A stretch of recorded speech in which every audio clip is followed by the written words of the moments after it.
je connais l'empereur. Bah ça, tout le monde le connaît, Napoléon. Mais moi, ça fait plus de 10 ans que je suis partout. C'est qui m'en a fait voir du pays, hein. Campagne d'Italie, campagne d'Égypte. J'ai traversé toute l'Europe, depuis l'Espagne jusqu'à l'Autriche. C'est que notre grande armée, elle a écrasé pas moins de 5 coalitions. C'est simple. Avec lui à nos côtés, on est invincible. J'en peux plus. Il est partout, il décide de tout. Alors c'est sûr, et pour ce qui est de la stratégie, c'est un cador. Jamais où on l'attend, toujours 3 coups d'avance.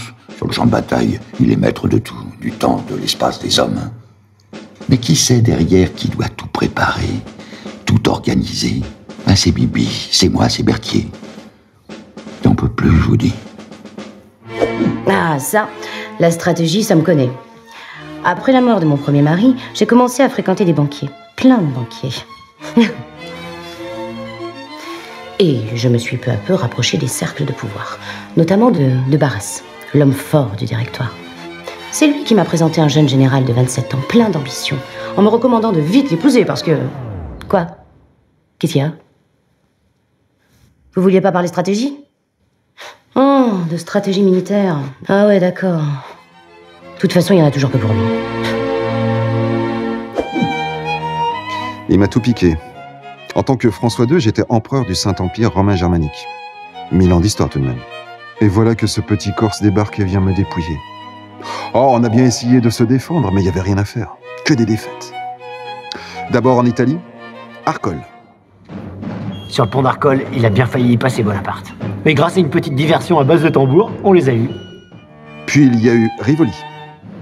C'est lundi, c'est Rivoli. Non, c'était peut-être un vendredi en fait. 3 ans plus tard, ce fut Marengo. Ah ça, on n'a pas fait les veaux à Marengo. On les a piétinés. Devenu empereur, il est venu nous combattre directement chez nous, en Autriche, Austerlitz. On a appelé ça la bataille des 3 empereurs. À 2 contre 1 qui s'y sont mis. Mais qui c'est le champion? C'est Napoléon. Alors nous avons rassemblé toutes nos forces dans une ultime bataille, Wagram. Un désastre. Ah oui, Wagram, ça a été un désastre. Enfin pour eux, hein. Du coup, aujourd'hui, je ne suis plus que François Ier, empereur d'Autriche. Le seul titre que Napoléon a bien daigné me laisser en devenant mon gendre. Oui, parce qu'il m'a aussi piqué ma fille, Marie-Louise, après avoir divorcé de sa Joséphine qui n'arrivait pas à lui donner d'héritier.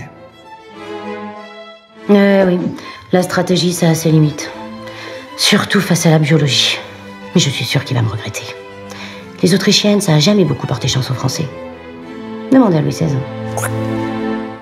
Et voilà que maintenant, sa nouvelle idée à l'empereur, c'est d'envahir la Russie. Vous imaginez ce que ça représente en termes d'organisation, un truc pareil? Il va falloir prévoir un paquet de bonnets et d'écharpes. Faut que je note ça. Je suis crevé, là. J'en peux plus.